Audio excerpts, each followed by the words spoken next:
Hello, magandang araw sa inyo lahat. Meron naman tayong panibagong video at ang ituturo ko sa inyo paano ang proper na pagtatanim ng bawang or garlic. So, paano siya mapaugat ng mas mabilis at yung proper way. So, ito na po yung bawang natin. Ang kailangan lang po natin gawin is tatalupan po natin yung pinakataas ng ating garlic. Ayan. Okay. Ayan. Kailangan po matanggal yung ibabaw niya kasi para hindi po mahirapang tumubo yung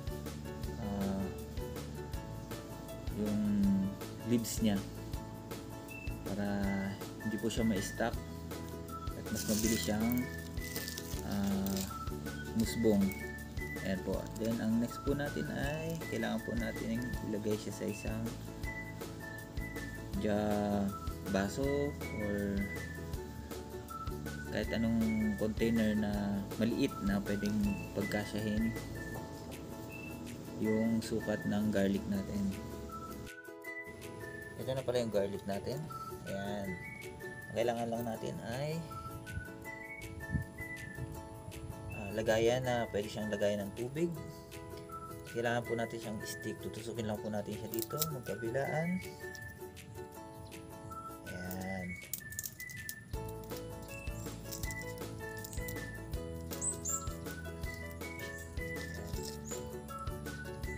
Kailangan lang po is dumampi yung pinaka lower part ng garlic na tatama po siya sa surface ng tubig. Ayan, tusok po natin.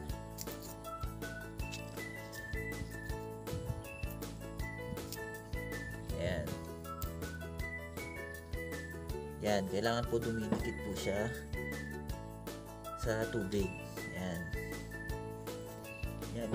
Hintay lang po natin the following days po. Mag-uugat na po yan and lalabas na po yung dahon niya. Ipapakita ko sa inyo yung naunang tinanim ko. Guys, ayun yung bagong ginawa ko ngayon.